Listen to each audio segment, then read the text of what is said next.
Discutiremos agora a importância dos radionucleidos como marcadores do antropoceno e sua adequação às necessidades de um bom marcador desde o ponto de vista da geologia. O antropoceno é um conceito das ciências ambientais e das ciências humanas. Isso é reconhecido atualmente por toda a comunidade científica. A pergunta é: será que será que a tabela cronoestratigráfica, tal como foi aprovada em 2018, precisa ser mudada? Existem evidências estratigráficas suficientes para justificar essa mudança? Para isso, temos que pensar se existem eventos que podem marcar o início do antropoceno, se existem evidências estratigráficas, se esses marcadores são sincrônicos e se as evidências são suficientes. Só isso irá nos permitir decidir se realmente o antropoceno é uma nova época após o Holoceno e quando ele começa e qual é o marcador adequado.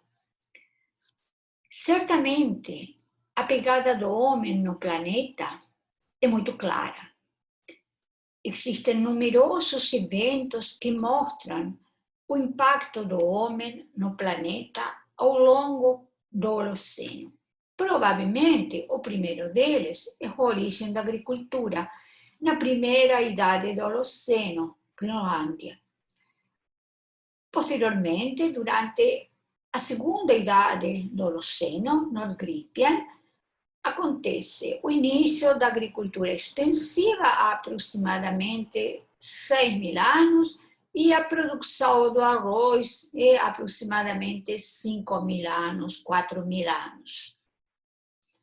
Na última idade, a Megalaia, a idade atual, segundo a tabela cronoestratigráfica internacional, aconteceram outros eventos importantes que mostram o impacto do homem sobre o planeta. As evidências nos solos arqueológicos, a chegada dos europeus ao continente americano, que marcam um dos grandes eventos considerados início do antropoceno, a também chamada globalização 1.0 ou intercâmbio colombiano, com o grande marcador, o Orbis Spike, que é a diminuição das concentrações de dióxido de carbono em 7 partes por milhão, como consequência da morte das pessoas naturais da América. E os eventos posteriores, a Revolução Industrial, que foi a segunda revolução energética, já que a primeira revolução energética é a agricultura, e, posteriormente, a grande aceleração e a utilização da energia nuclear, simbolicamente indicada pela detonação do primeiro artefato nuclear no experimento Trinity. Então, certamente, existem numerosas evidências. A pergunta é necessária uma definição formal ou uma definição não formal seria suficiente, como defendido por William Rudiman? E, nesse caso, nós observaríamos a trajetória da humanidade ao longo de toda a sua história, incluindo o evento da extinção da megafauna, o evento da agricultura, até chegar ao intercâmbio colombiano, a era industrial, a grande aceleração, a uso de energia nuclear e todos os eventos atuais, como a acidificação dos oceanos e a extinção das espécies. A outra possibilidade é dizer, não, é precisa uma definição formal. Essa possibilidade é defendida por uma grande parte dos cientistas, pela maioria dos cientistas. E dentro dessa definição formal, estão incluídas duas coisas. A primeira é o conhecimento de que existem diferentes estágios do antropoceno, pelo menos desde o ponto de vista histórico e ambiental. Um primeiro estágio é que se inicia com a Revolução Industrial e que foi considerada por Crutzen e Sturmer o início do antropoceno, e precedido por um período chamado de antropoceno temprano, early antropoceno, que estaria caracterizado exatamente pela intervenção do homem através da agricultura e a criação de gado. Então, viria esse primeiro período formal, o estágio formal dentro do antropoceno, um segundo estágio onde as mudanças se aceleram em forma exponencial a partir da grande aceleração, que é a recomendação do grupo de trabalho do antropoceno, que recomenda o início com o uso da energia nuclear a partir da grande aceleração, como já iremos discutir, e um terceiro estágio que corresponderia aos últimos anos que estamos vivendo, onde a humanidade toma consciência do estado de desequilíbrio em que o planeta se encontra e começam a surgir novos estudos e novas tentativas de reverter essa situação.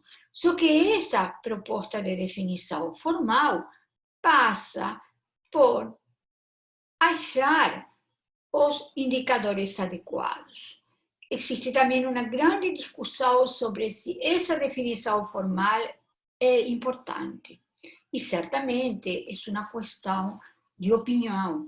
Uma grande maioria dos cientistas pensam que é muito importante esse reconhecimento, porque, inclusive, ele irá auxiliar as pessoas, os grupos, os países que estão tentando revertir a situação.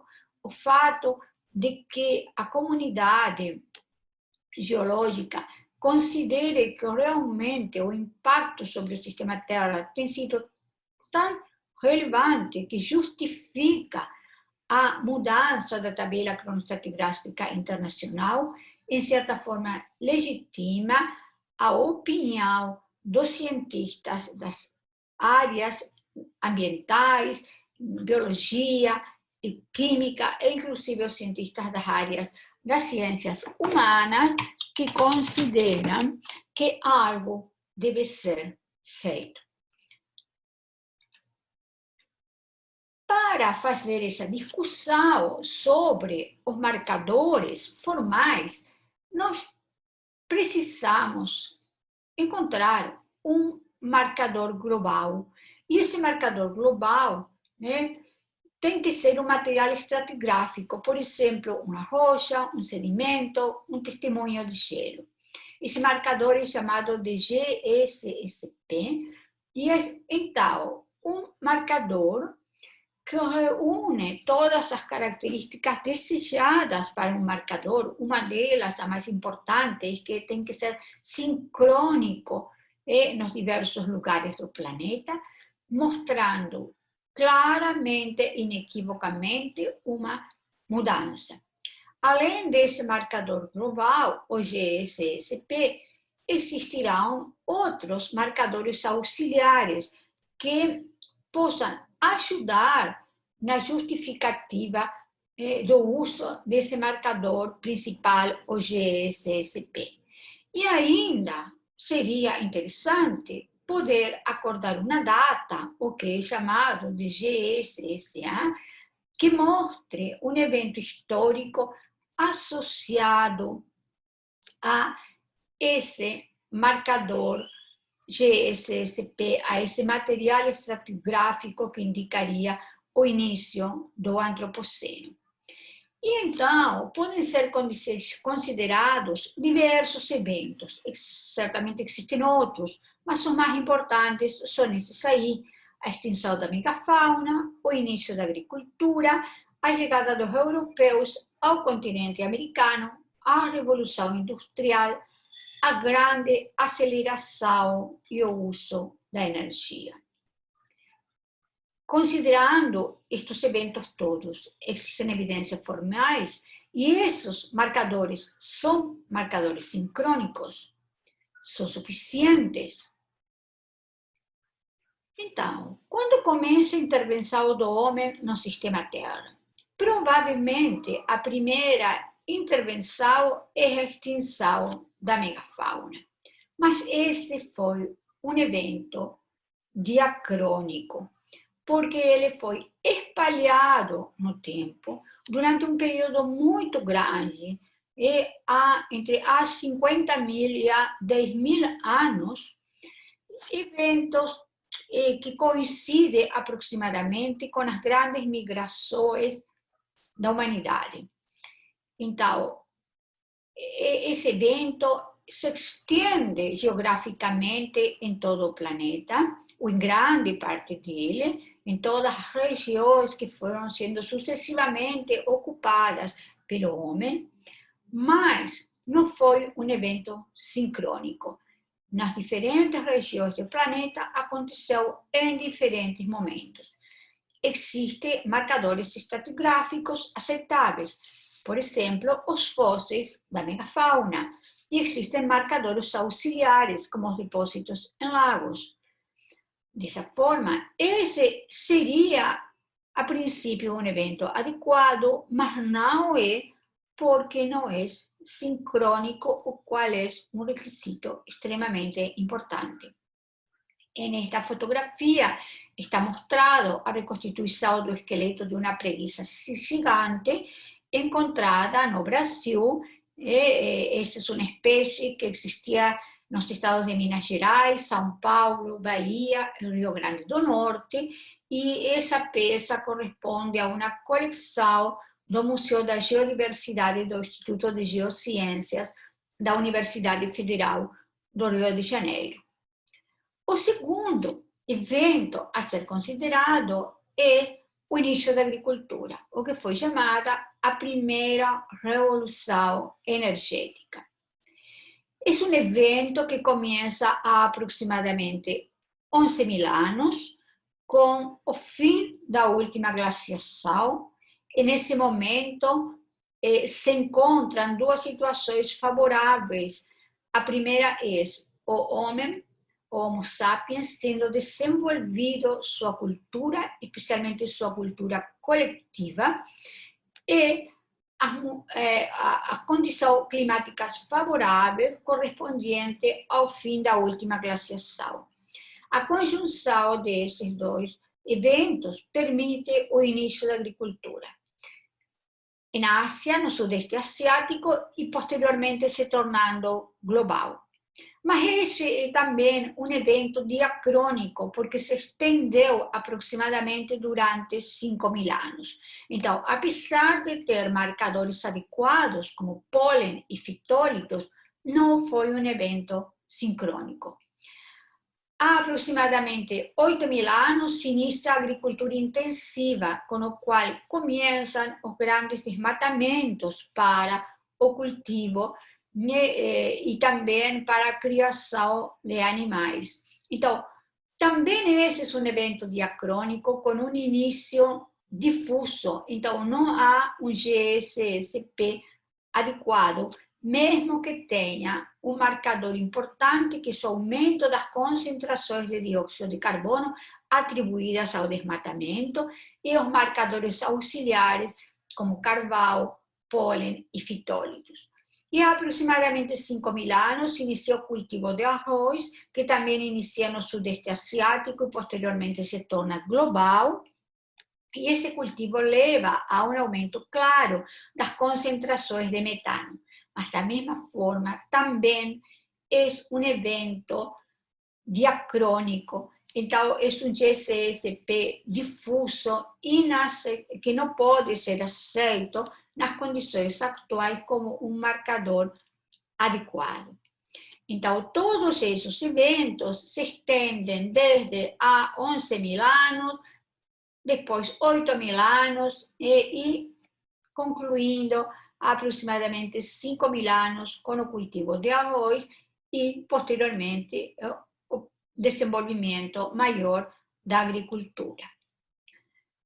O terceiro evento que poderíamos considerar é a chegada dos europeus ao continente americano.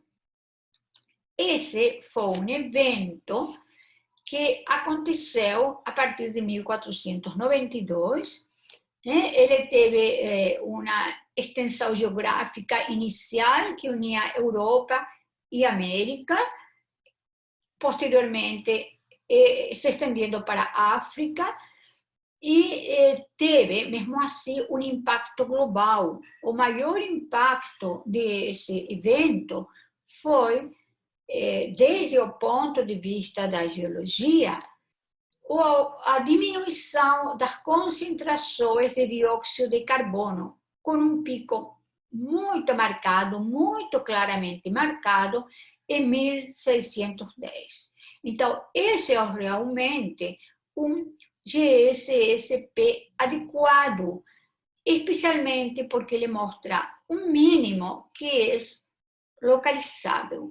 E ele está relacionado a um marcador histórico importante, que é a chegada dos europeus ao continente americano com o início da globalização, em todos os sentidos, no sentido cultural, no sentido das espécies, tanto vegetais como animais, no sentido do intercâmbio de todo tipo de materiais e de seres vivos.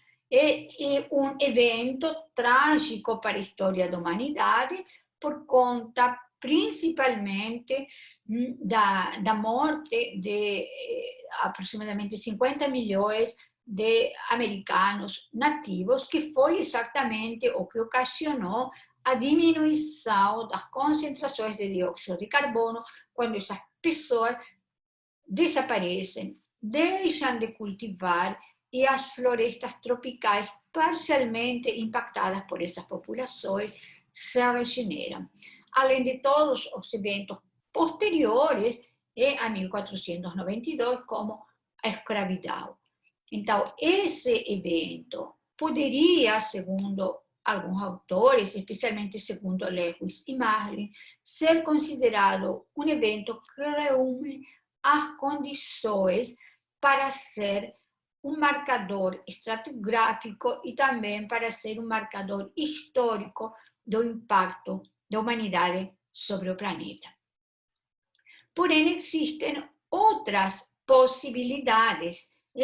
A outra possibilidade, a que foi escolhida originalmente, quando é proposta o conceito de antropoceno por Krusten e Sturmer, é a chamada segunda revolução energética ou a revolução industrial, que se inicia aproximadamente em 1760 com o uso em grande escala do carvão, gás e petróleo, o que permite a transição dos processos de manufatura manuais para mecânicos.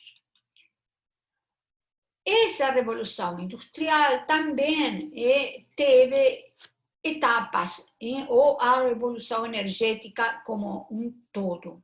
A primeira etapa, aproximadamente entre 1760 e 1880, é o início na Europa, e com um impacto inicial local, especialmente pela queima de carvão, mas um impacto que depois se estende a todo o planeta.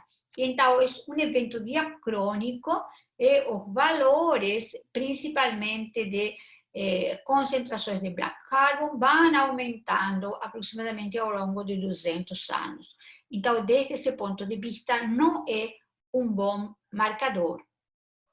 A segunda parte da Revolução Industrial acontece também com início na Inglaterra e se torna global, e com o uso de eletricidade, de petróleo, com as indústrias de aço, o aumento das comunicações e o aumento da indústria e a produção em massa. E, finalmente, após 1945, acontece a chamada Terceira Revolução Industrial, que é a Revolução Técnico-Científica, e com o uso da robótica, o desenvolvimento da genética, das telecomunicações, da eletrônica. Então, esses são processos diacrônicos que se foram estendendo ao longo do tempo e que concluíram na chamada segunda globalização ou a grande aceleração a partir de 1950 e que está simbolizada através das tendências socioeconômicas e as tendências do sistema Terra, que mostram, através de diferentes parâmetros socioeconômicos e parâmetros que representam o funcionamento do sistema Terra, como todos esses parâmetros, a partir de aproximadamente 1950, começam a aumentar em forma exponencial. Assim, então, fica a pergunta: será que a globalização, chamada segunda globalização, ou a grande aceleração, é também um bom indicador do início do antropoceno? Bem, quanto à sua extensão geográfica, foram eventos, em geral, locais, são eventos locais, mas que têm impactos globais, especialmente alguns deles, como as mudanças climáticas. Existe um marcador GSSA, claro, que são todos os eventos históricos, eventos socioeconômicos, as mudanças globais que estão acontecendo. A pergunta é: existe um GSSP adequado para colocar a grande aceleração como início do antropoceno? Bem, todos aqueles fenômenos que foram mostrados, dos parâmetros socioeconômicos e dos parâmetros ambientais, são, em geral, apenas bons marcadores auxiliares, mas eles não são um GSSP adequado porque eles não têm um início claro. O início é difuso e vai se estendendo e aumentando em forma exponencial.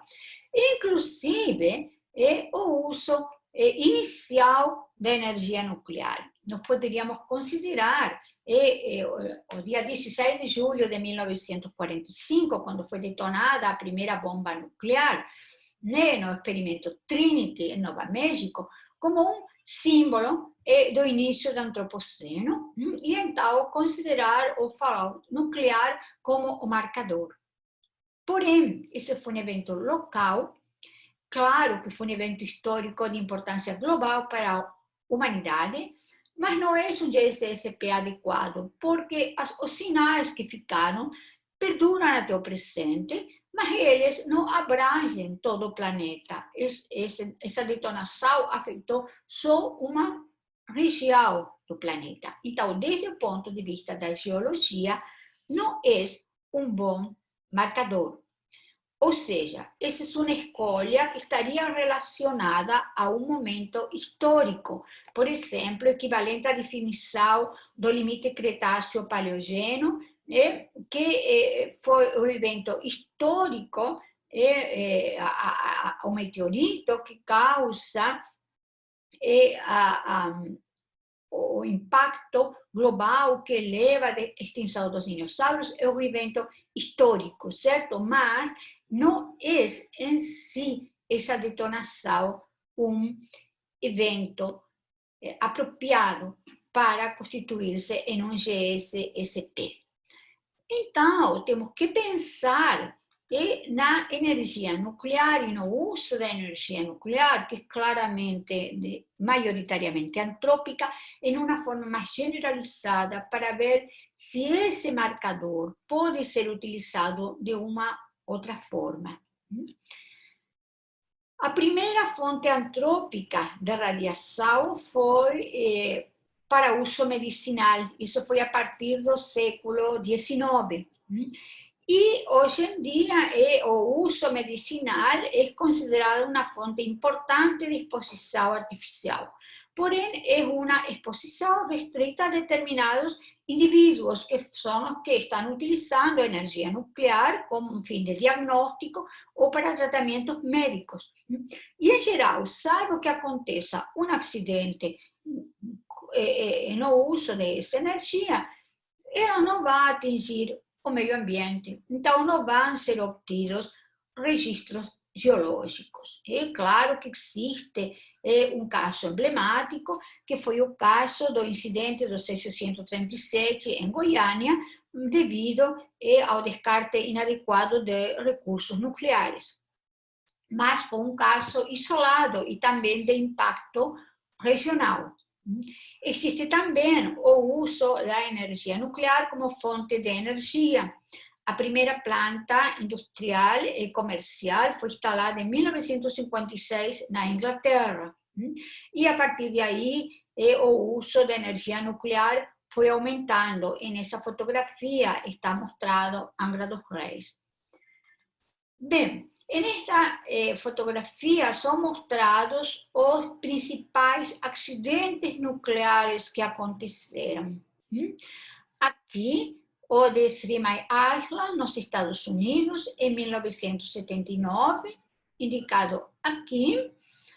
O de Goiânia, em 1987. O que aconteceu no Reino Unido, aqui em 1957, ele foi o primeiro deles.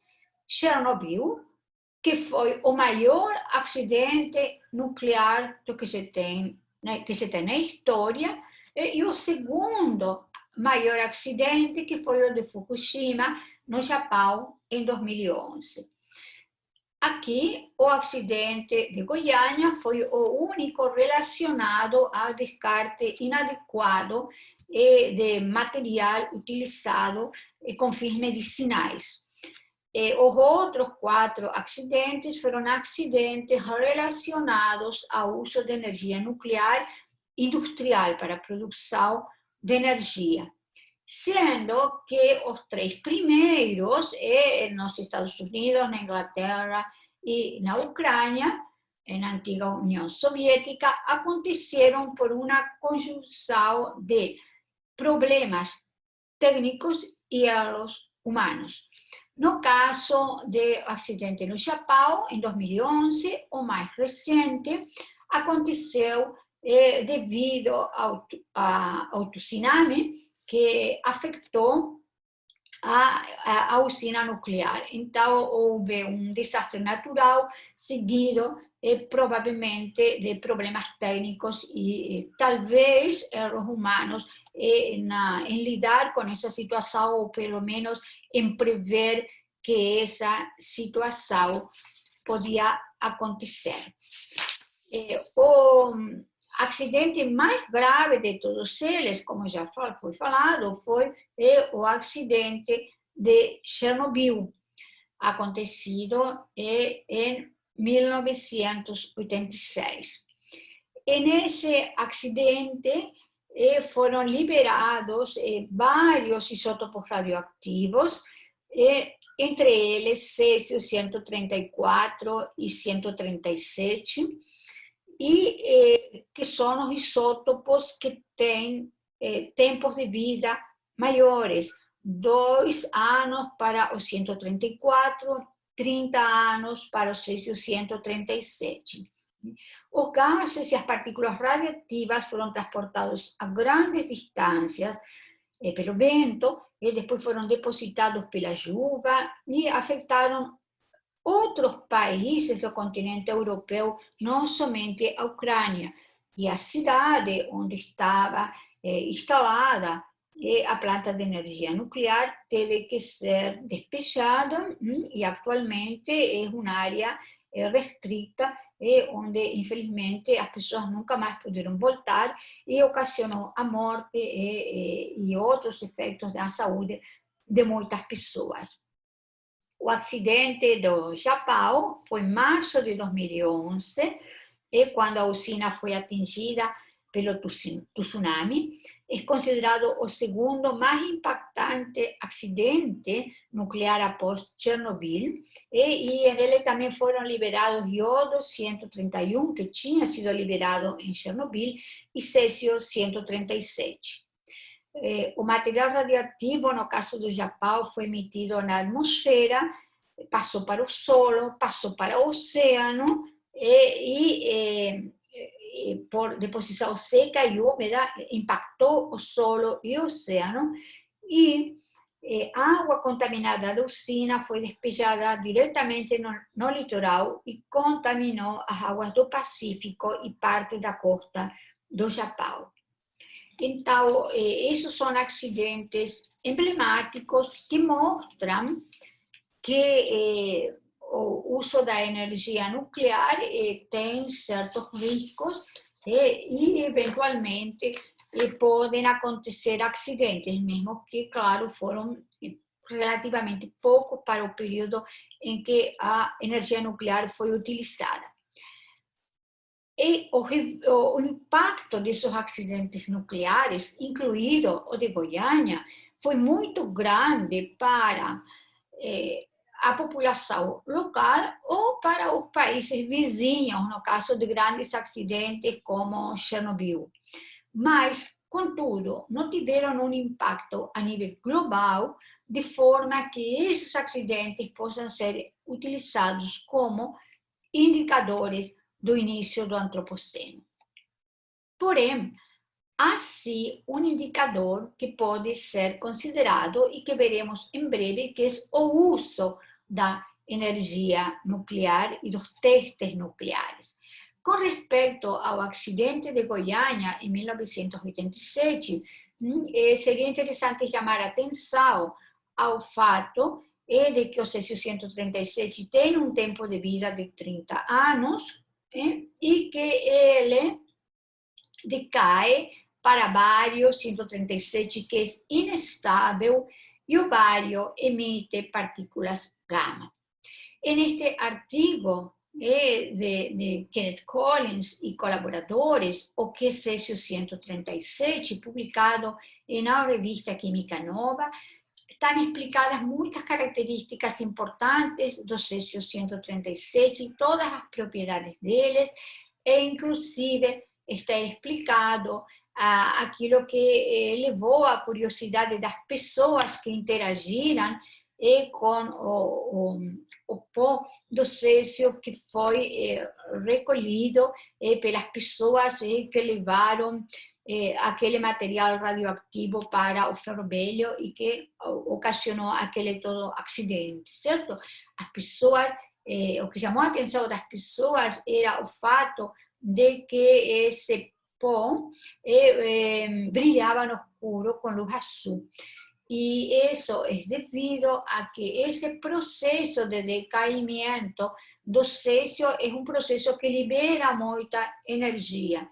Parte de esa energía es reabsorbida pelo césio, que fosforece, y por eso es que as pessoas observaban a luz azul. Bem, então, a pergunta é: todos esses acidentes que foram mencionados não são bons marcadores. O teste primeiro, o teste de Trinity, também não é um bom marcador. Mas será que os testes nucleares são marcadores adequados? Aqui está mostrado no mapa todos os experimentos nucleares que foram feitos, mostrados com círculos azuis. Quanto maior o círculo, é maior o rendimento das explosões nucleares que foram realizadas.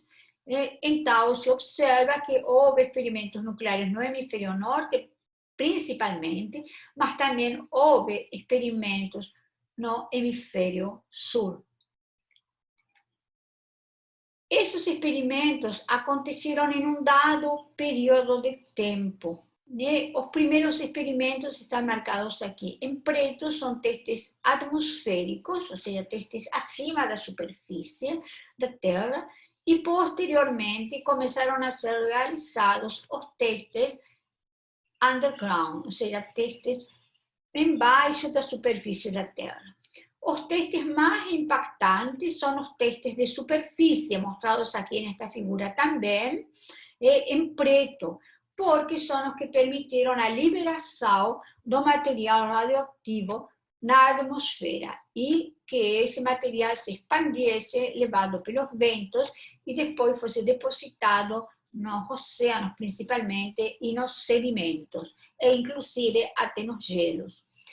E se observa claramente aumento no sinal do material radioativo, está indicado em azul, o que corresponde ao plutônio 239 e 240, a soma deles, e está indicado em verde medidas de carbono 14.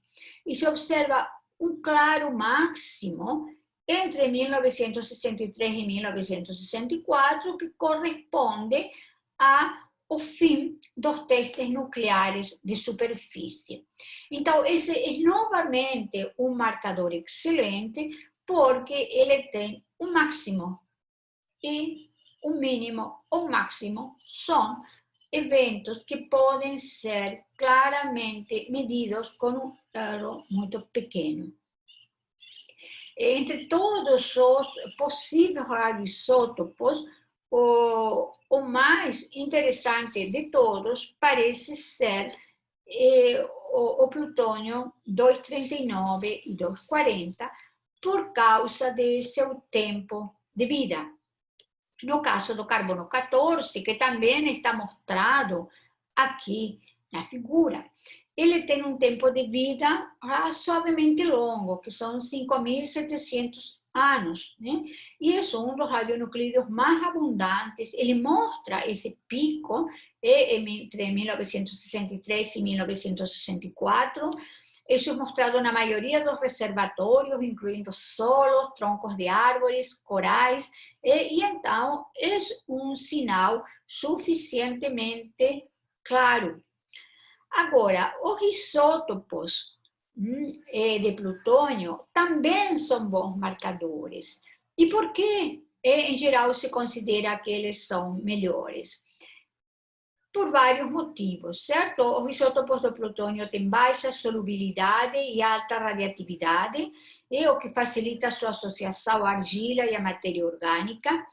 E no caso do plutônio 239, ele tem um tempo de vida média de 24.110 anos, que é um tempo bem maior que o caso do carbono 14, e que então permite que esse marcador seja usado por muito tempo, provavelmente com os métodos atuais pelos próximos 100.000 anos, e com métodos mais sensíveis, talvez por maior tempo. O plutônio 240 não é um marcador tão bom, porque ele é menos abundante e ele tem um tempo de vida menor, 6.563 anos, ou seja, um tempo de vida parecido ao tempo de vida do carbono 14.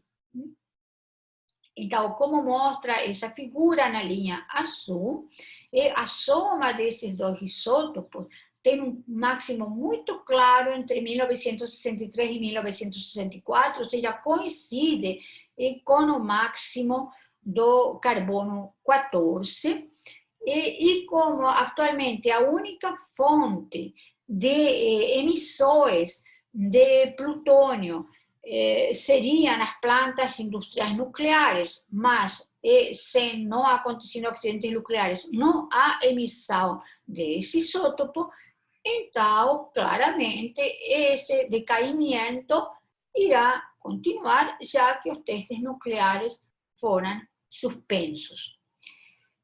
Existem numerosos registros do plutônio 239 e do plutônio 240 no hemisfério norte, em diferentes ambientes, como sedimentos marinhos, sedimentos lacustres, corais, e até registros de gelo no Ártico e nos glaciares. Então, mais uma vez, ele é considerado um bom marcador. Existem evidências, certo, de que o plutônio é imobilizado nos registros de gelo, e então já foram realizadas determinações de alta resolução em gelos polares e em latitudes médias em glaciares alpinos, por exemplo, na Itália e na Suíça. Essa seria uma possibilidade interessante, mas muitos pesquisadores acham que os registros de gelo, apesar de ter sido uma ótima opção na marcação do início do Holoceno e das duas primeiras idades do Holoceno, a longo prazo pode não ser um bom Golden Spike, porque com o derretimento das calotas polares, especialmente do Ártico, esses registros podem desaparecer. Finalmente, então, podemos chegar à conclusão de que, se analisarmos a grande aceleração como um evento geral, ele, desde o ponto de vista histórico, seria um excelente marcador do início do Antropoceno, especialmente nas discussões que têm a ver com o meio ambiente, ou com eventos históricos, sociais, políticos e econômicos. A grande aceleração tem uma extensão geográfica com impacto global e é, então, um bom marcador GSSA. Mas como GSSP como marcador estratigráfico, o ideal seria usar um radionuclídeo. E os cientistas acham, e foi o que foi recomendado pela comissão do quaternário, que esse marcador seja o plutônio 239, que é um marcador radiativo relacionado ao uso de energia nuclear, que é um evento coincidente com a grande aceleração. Então, esse marcador do plutônio nos daria um início em 1963, 1964. E os eventos históricos nos dariam um início em 1950, com a grande aceleração, em 1945, com o experimento de Trinity.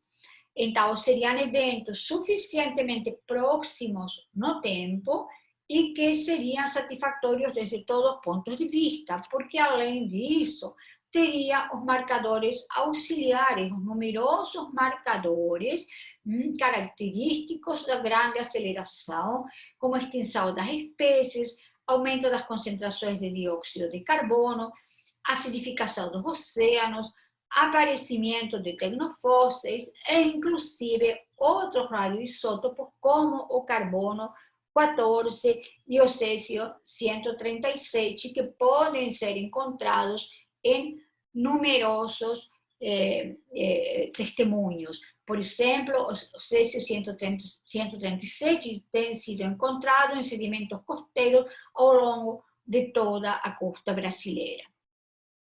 Resumindo, então, na literatura são propostos as duas globalizações como possíveis indicadores do início do Antropoceno. A chegada dos europeus ao continente americano, sendo o marcador GSSP a diminuição da concentração de dióxido de carbono em torno de 1610, e a segunda proposta, a grande aceleração, o uso de energia nuclear com o marcador GSSP plutônio 239. Para a comissão do quaternário, este último evento é o evento que realmente marca com mais segurança o início do Antropoceno. E a maior parte das pessoas que trabalham nessa área coincidem em que essa é a ideia mais provável e mais adequada, porque, como já foi colocado na literatura, apenas a partir da segunda parte do século XX, ou seja, após 1950, que todos os parâmetros da Terra que marcam o equilíbrio da Terra saem totalmente da variabilidade natural do Holoceno e começam a mudar em uma forma nunca antes vista. E talvez de todos esses eventos, um dos mais notórios seja o aumento das concentrações de dióxido de carbono, que tem chegado a valores nunca antes vistos em toda a história do Holoceno, nos últimos 11.000 anos.